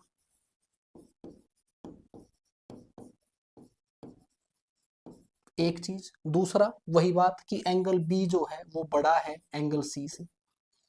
फिर आगे क्या दिया हुआ है, एडी जो है वो परपेंडिकुलर है बीसी पर। और क्या दिया हुआ है, A E is a angle bisector, is bisector लिख देता हूं direct, bisector of angle B A C. ये सारी चीज दी हुई है, डिट्टो वहां से उठाई और लिख दी। ठीक है, इसको आप रचना में भी लिख सकते हैं चाहे तो, बस हमने मैंने मानना है, हालांकि रचना का पार्ट नहीं है, ऐसे ऊपर लिख देंगे ठीक रहेगा। उसके बाद टू प्रूव,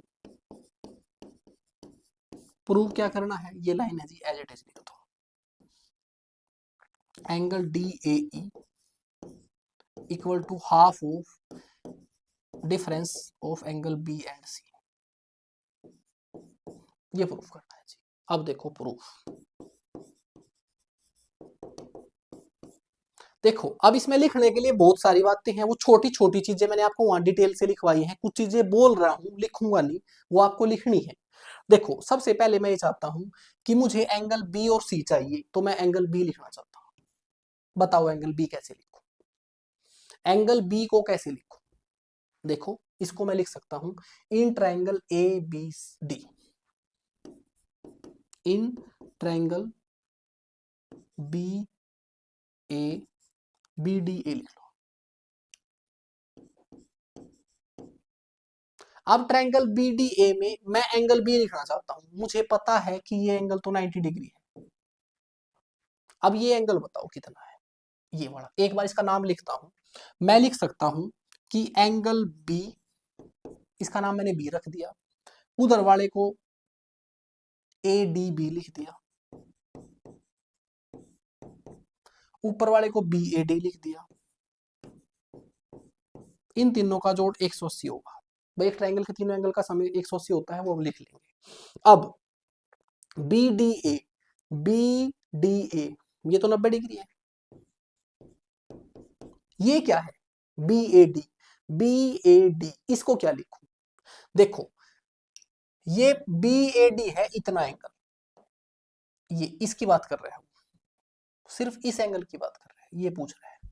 ये पूरा एंगल एक्स है, इतना एंगल एक्स है। इस एक्स में से अगर ये वाई घटा दूं तो ये एंगल आ जाएगा इधर वाला।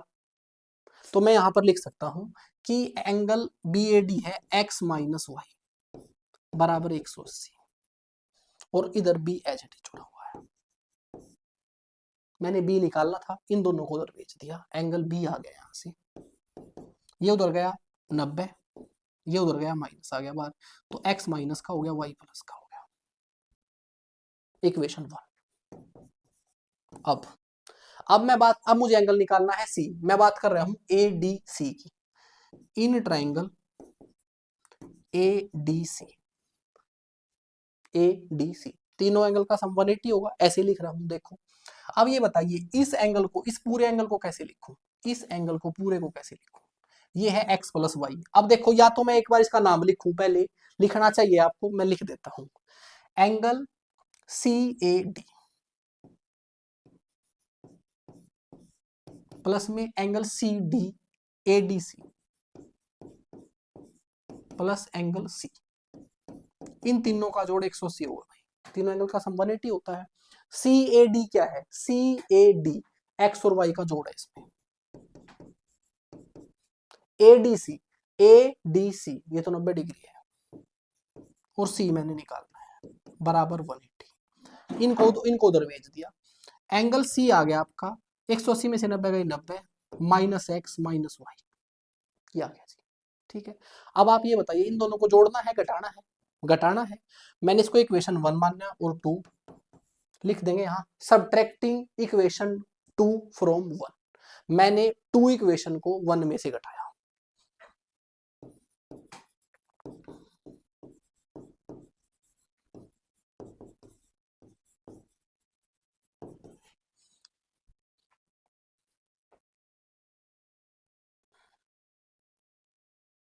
जरूरत पड़ेगी इसकी भाई, लेकिन नीचे ले आएंगे। चलो तब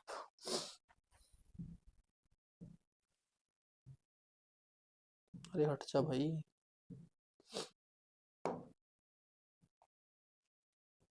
देखो इस 2 में से 2 को 1 में से घटाना है, एक साथ लिख देता हूं यहां पर और घटा देता हूं।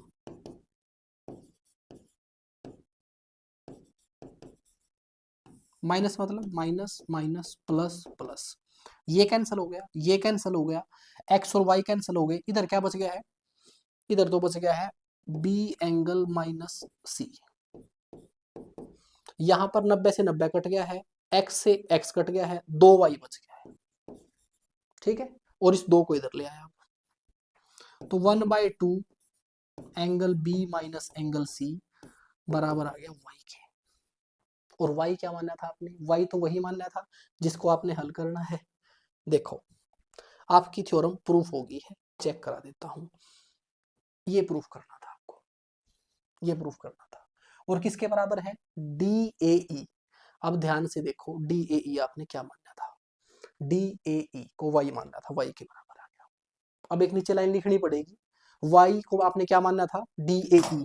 तो डी ए ई के जगह पर जहां वाई लिखा हुआ है वाई को हटाओ, डी ए ई लिख दो। थोड़ा सा ऊपर हो जाएगा भाई, तू मान लेगा क्या? मान गया भाई ये तो आज।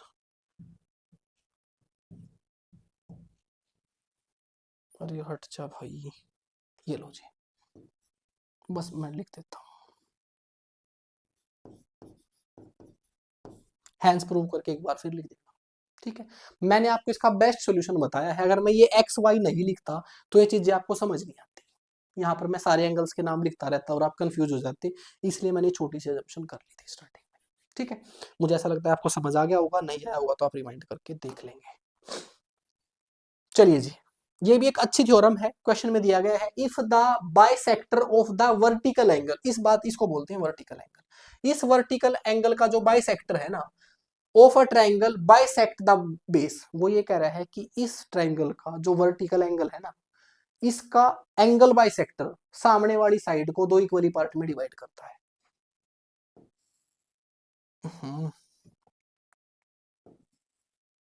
ये लीजिए, ये बोल रहा है जो वर्टिकल एंगल बाइसेक्टर है, ये निचले वाली साइड को भी बाइसेक्ट करता है, मतलब बराबर भागों में बांटता है। मैंने इसको अपनी तरफ से ए बी सी मान लिया, इसको डी मान लिया। अब आगे का दोबारा पढ़ देता हूं। If the bisector of the vertical angle of a triangle bisect the base, prove that the triangle is isosceles. आपको ये प्रूफ करना है कि एक समद्विबाहु त्रिभुज है, ये प्रूफ करना है कि एक समद्विबाहु त्रिभुज है, आइसोसेल्स ट्रायंगल है। कैसे प्रूफ करें, वो सारी स्टोरी लिखिए, पहले गिवन लिखो। क्या क्या दे रखा है, एबीसीजे triangle,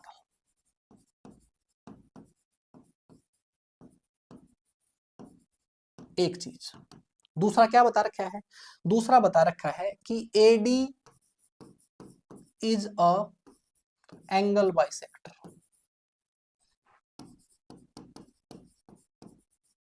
of angle A and bisect side BC. भाई ये एंगल बाइसेक्टर है एडी, और साथ में बीसी को दो इक्वली पार्ट में डिवाइड करता है। साथ में आप ये भी लिख सकते हो कि बीडी बराबर है डीसी, ये गिवन है। इसमें टू प्रूव क्या है, या तो लिख दो ये लाइन कि द ट्रायंगल इज आइसोसेल्स, या फिर आप लिख दो कि ए बी को ए सी के इक्वल प्रूफ करना है। बात तो एक ही है। अगर आप इस ट्रायंगल में दो साइड इक्वल प्रूफ कर दोगे तो आइसोसेल्स तो हो जाएगी, समद्विबाहु त्रिभुज तो हो जाएगी। समद्विबाहु त्रिभुज में दो साइड बराबर होती हैं, या तो आप ऐसे लिख दो या फिर वो लाइन लिख दो, बात एक ही है। इसमें थोड़ी सी कंस्ट्रक्शन भी करनी पड़ेगी हमें। अब आप कहोगे कि सर ये आपको कैसे पता चला कि इसमें कंस्ट्रक्शन करनी है, कॉन्सेप्ट से पता चला। ये सारी चीजें अगर मैंने पहले प्रूफ कर रखी हैं तो मुझे पता होगा कि इसको प्रूफ करने के लिए मुझे जुगाड़ लगाना पड़ेगा। वो जुगाड़ है ये, मैंने एडी को प्रोड्यूस किया आगे टिल ई तक, और इस तरीके से प्रूफ किया, इस तरीके से प्रोड्यूस किया कि ए डी और ए डी ई बराबर है। अब मैं लिखता हूं A D is produced to E, A D को मैंने ई तक प्रोड्यूस किया सच दैट कि A D equal to D. जो हिंदी मीडियम वाले हैं उनके मजे, डिस्क्रिप्टिव में जो हिंदी मीडियम वाले हैं उनको ज्यादा सोचने की जरूरत नहीं पड़ेगी, जो वो बोल रहे हैं बस वही लिखना है।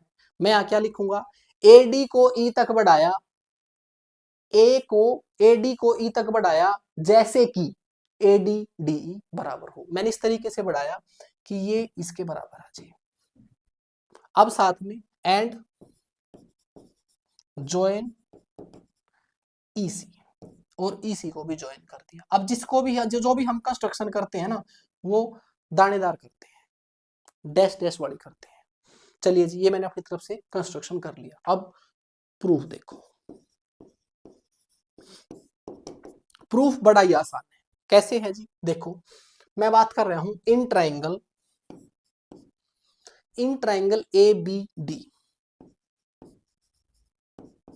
इन ट्राइंगल, मैंने इन तो लिखा ही नहीं, in triangle A B D और ई सी डी,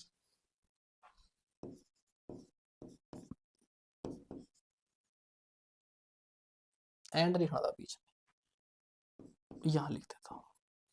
मैं बोल रहा हूं दो ट्रायंगल की मैं एक साथ बात कर रहा हूं क्योंकि मुझे वो कॉन्ग्रुएंट प्रूफ करनी है, तो मैंने लिखा in triangle A B D, in triangle E C D, इन दोनों ट्रायंगल की एक साथ बात कर रहा हूं। सबसे पहले मुझे पता है कि इन दोनों ट्रायंगल की, इस ट्रायंगल की और इस ट्रायंगल की ये साइड बराबर है, बी डी और डी सी बराबर है, बी डी और डी सी बराबर है। कैसे बराबर है जी? गिवन है जी, हमें दिया हुआ है ये बात। दूसरा दूसरा ये है जी, ये AD और DE बराबर है, AD और DE बराबर है। ये कहां से है जी? ये बाय कंस्ट्रक्शन है जी, हम इसको मैंने खुद ही कंस्ट्रक्ट किया है, कंस्ट्रक्शन पूरा नहीं लिख रहा हूं, समझ जाना। ठीक हो गया जी, दो साइड बराबर आ गई। कॉन्ग्रुएंसी का नियम ये है, इन दोनों साइड के बीच का एंगल अगर बराबर आ जाए तो काम बढ़ जाएगा। ये साइड बराबर आ गई, ये साइड बराबर आ गई, इनके बीच का एंगल ये है और ये तो बराबर होता ही है, इसको बोलते हैं वर्टिकली अपोजिट एंगल। इसको नाम दे देता हूं मैं 1 और 2। एंगल 1 और 2 बराबर है, ठीक है। क्यों है जी? Vertically opposite angle.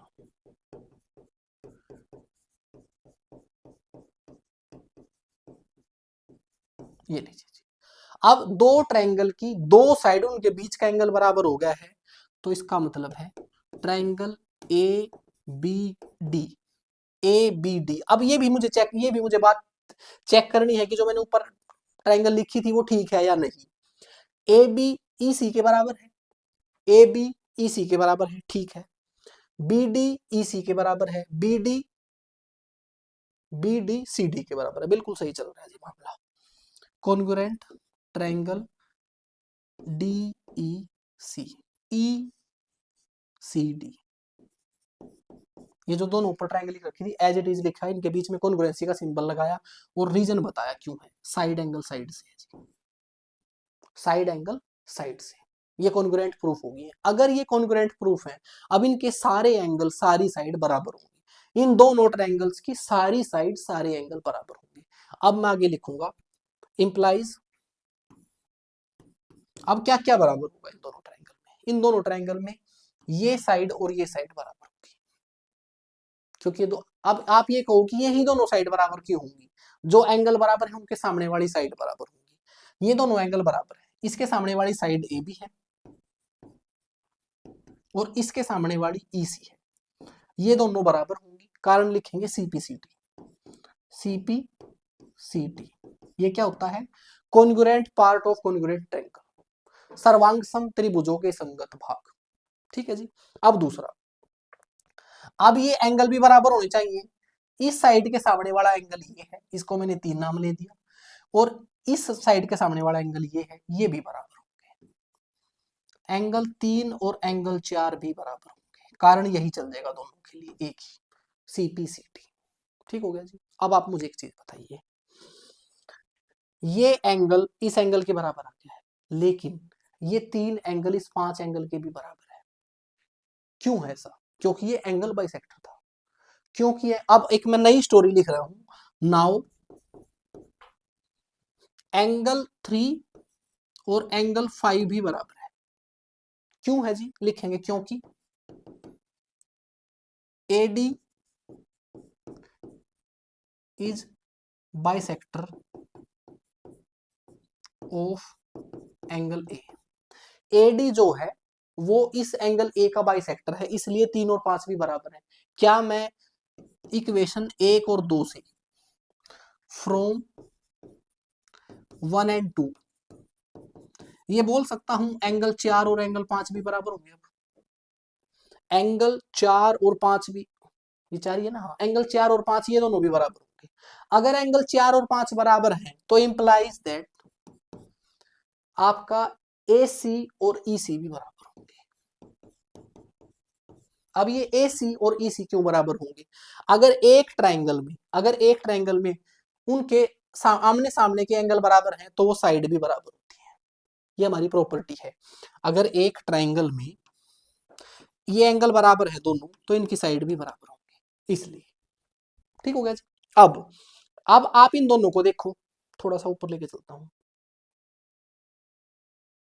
बस।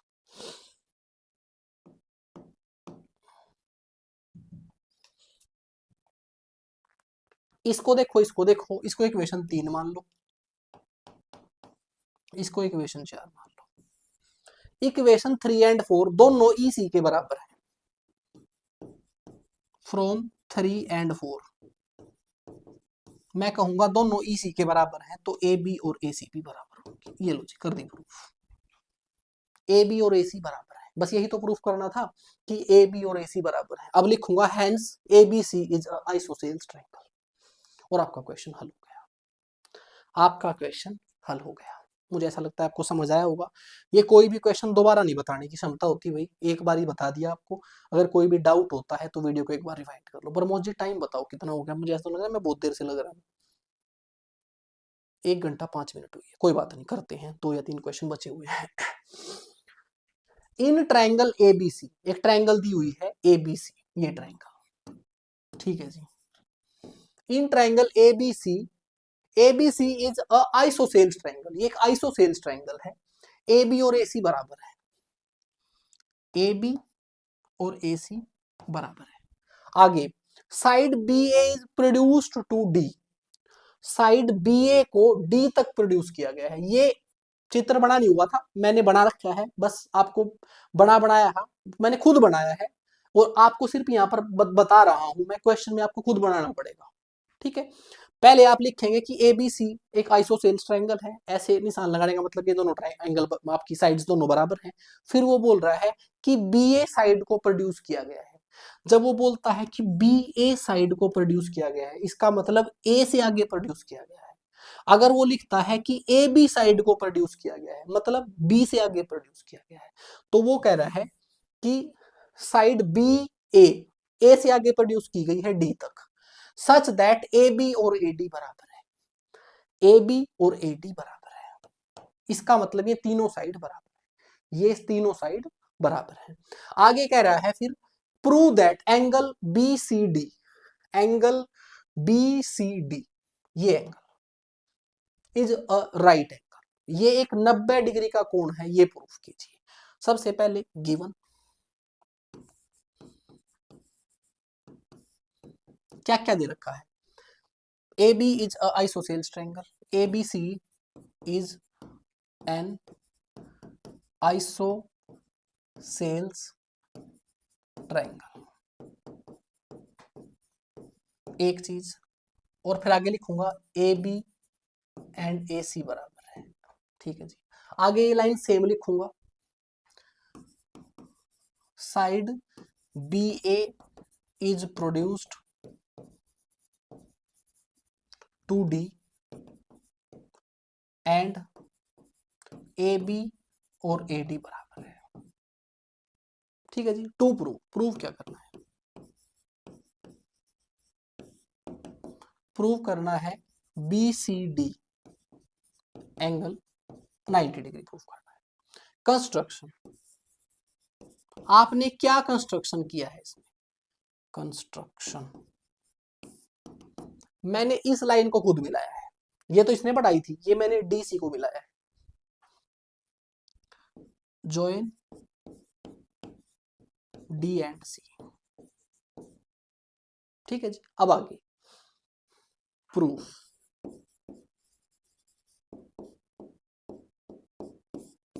प्रूफ देखिए जी, मैं कुछ एंगल्स के नाम लिख रहा हूं ताकि आपके लिए चीजें आसान रहे। मैंने ये मान लिया ये एंगल 1 है, ये एंगल 2 है, ये 3 है, ये 4 है, और ये 5 है, ताकि आपको दिक्कत ना हो, ठीक है। सबसे पहले मैं ये कहूंगा कि angle 1 2 3 is equal to 90 degree in triangle ABC,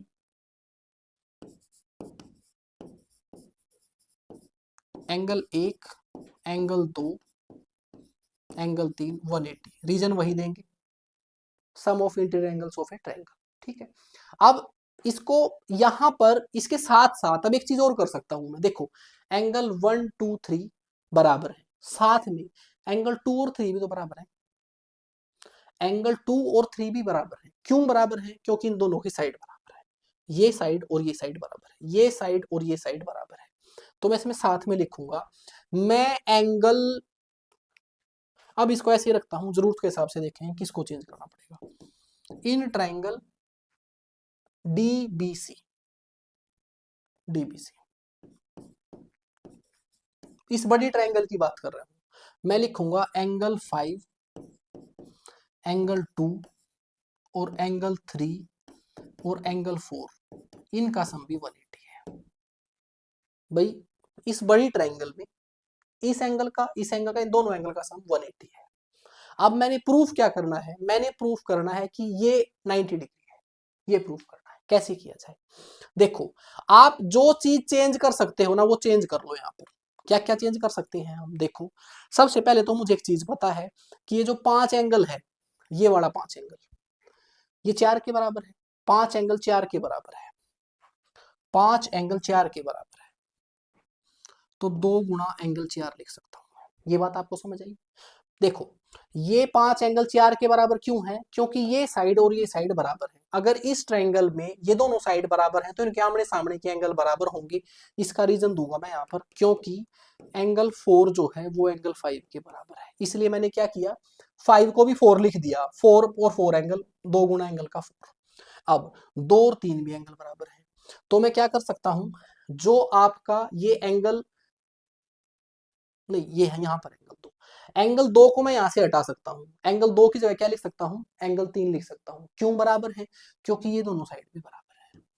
अगर ये दोनों साइड बराबर है तो मैं इसको हटाकर एंगल 3 लिखूंगा, एंगल 3 यहाँ ऑलरेडी है, तो इसको मैं लिख सकता हूँ 2 गुना एंगल 3। अब ये बात यहाँ पे लिखूंगा कि एंगल 3 और 2 बराबर है, ये लीजिए जी, ठीक है। अब 2 से पूरी इक्वेशन को डिवाइड कर देंगे, बराबर 180 है ही। 2 से डिवाइड किया, एंगल 3 प्लस एंगल 4 बराबर 90 डिग्री, और एंगल 3 और 4 का समी क्या है आपका, BCD है। यही प्रूफ करना था, इसकी जरूरत ही नहीं पड़ी। ये लो जी, प्रूफ कर दिया। बहुत आसान था ये तो, बस कुछ नहीं, जैसे ही चित्र बना क्वेश्चन हमारा हल हो गया। चलिए आगे चलते हैं। आपने थेल्स थ्योरम पढ़ रखी होगी, थेल्स थ्योरम आपने बहुत जगह ज्योमेट्री में इस्तेमाल की होगी, लेकिन आपने अगर प्रूफ नहीं की तो उसका प्रूफ मांगा जा रहा है। ये मोस्ट इंपॉर्टेंट है, मैंने जितने भी क्वेश्चन कराए हैं सबसे जरूरी ये है।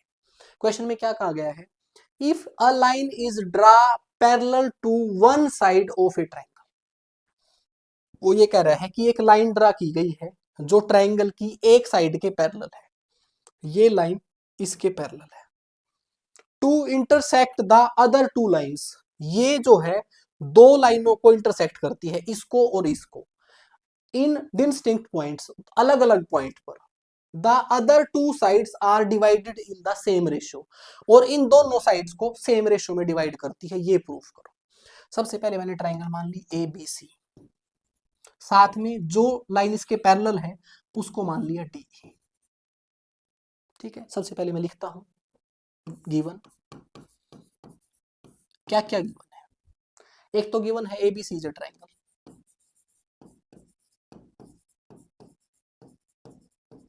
ये गिवन है। दूसरा DE is parallel to BC, ये दो चीजें गिवन है आपको। ये बताया गया है कि ये लाइन इसके पैरेलल है और ये एक ट्रायंगल है। अब आपको प्रूफ क्या करना है, टू प्रूव, टू प्रूव है आपका कि इस लाइन ने इन दोनों सेगमेंट को बराबर रेशियो में डिवाइड किया है, कि AD डिवाइड में BD बराबर AE डिवाइड में EC, ये प्रूफ करना है। ये पार्ट और ये पार्ट का रेशियो, इस पार्ट का और इस पार्ट का रेशियो बराबर है, ये प्रूफ करना है। अब इसमें कुछ कंस्ट्रक्शन करनी पड़ेगी आपको। कंस्ट्रक्शन क्या की, पहला BE को मिलाया, मैं इसको इससे मिला दूं तो ताकि साफ रहे, ये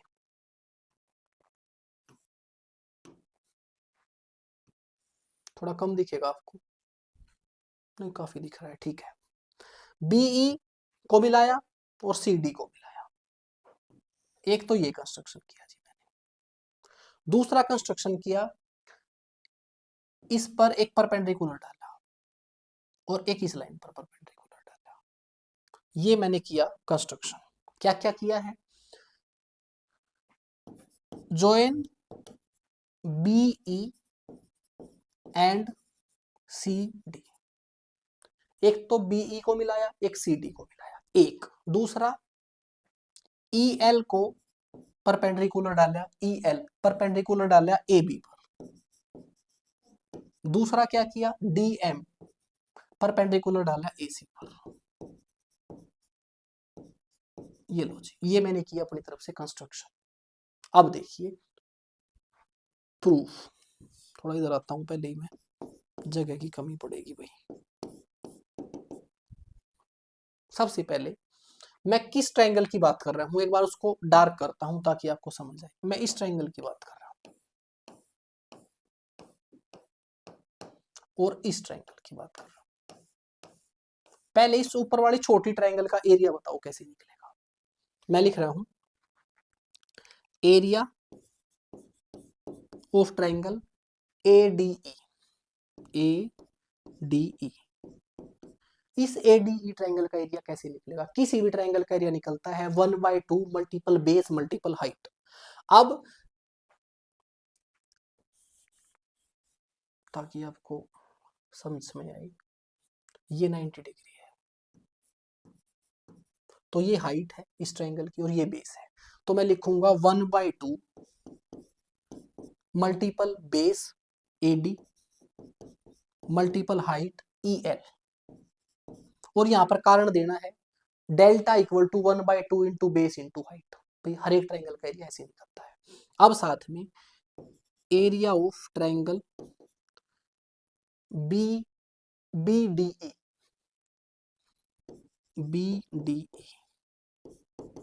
अब इस ट्रायंगल का एरिया कैसे निकलेगा, वही 1/2 base multiple height. 1/2 multiple base, base है इसका BD, DB लिखना चाहिए ना, BD ही लिख रखा है तो BD लिख देता हूं। अच्छा, इस ट्रायंगल की हाइट कौन सी है, इस ट्रायंगल की हाइट यही तो है, इस ट्रायंगल की भी हाइट यही है। मैं आपको बना के बताता हूं ताकि आप सही रिलेट कर पाए।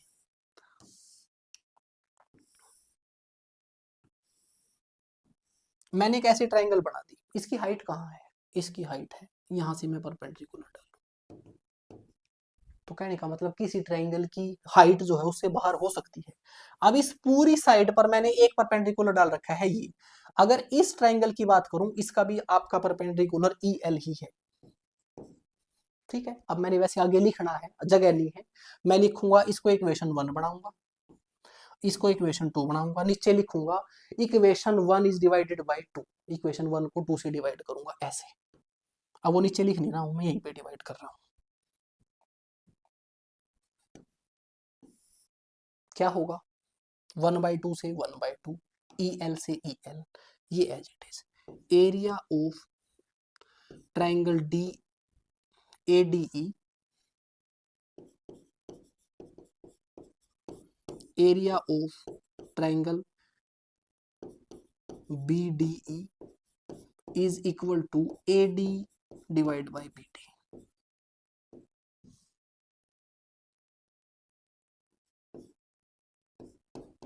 इसको इक्वेशन 3 बना दिया। एक चीज, अब आगे, अब मैं कुछ चीजें डायरेक्टली लिख रहा हूं, ये सारी चीजें यहां तो इस तरफ भी लिखनी है दोबारा। मैं दोबारा फिर इसी ट्रायंगल का एरिया लिख रहा हूं, एरिया ऑफ ट्रायंगल ADE।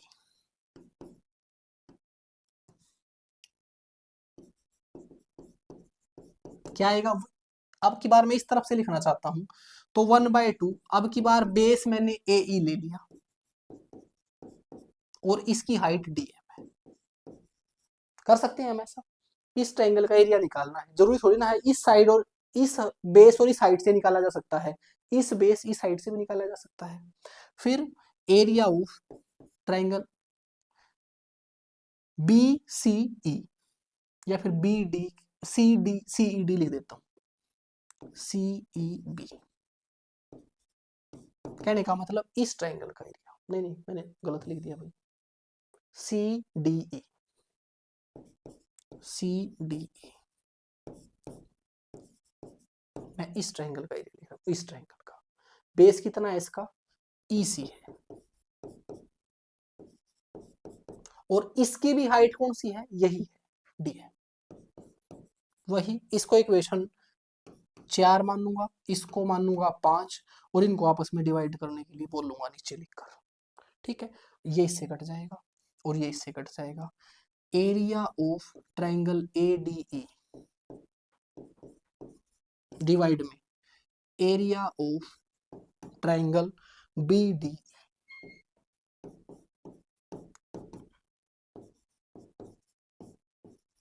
मैंने एक छोटी सी शरारत की यहां पर, क्या, ये तो मैच कर रहा था ऊपर वाला ADE ट्राइंगल ADE, लेकिन यहां पर था ट्राइंगल CDE, ये ट्राइंगल लिखी हुई थी यहां पर CDE, मैंने इसकी बजाय ये ट्राइंगल लिख दी। सर ऐसे कैसे लिख दी? ऐसे इसलिए लिख दी, एक हमारा नियम होता है कि दो पैरेलल लाइन के बीच ऐसी ट्राइंगल जिनका बेस एक ही है, उन दोनों का एरिया बराबर होता है। ये बात लिखनी भी है साथ में कि between two parallel lines with same base. भाई ये दोनों ट्राइंगल, ये वाली ट्राइंगल और ये वाली ट्राइंगल दो पैरेलल लाइन के बीच हैं और एक बेस के ऊपर हैं, इसलिए मैंने इस ट्राइंगल को हटाकर दूसरे वाले का नाम लिख दिया। फायदा क्या होगा? फायदा अभी बताता हूं, फायदा क्या होगा जी। फायदा ये होगा, इन दोनों इक्वेशन को अगर मैं कंपैरिजन करूं तो ये वाला हिस्सा दोनों का बराबर है। मैं लिखूंगा फ्रॉम 3 and 6।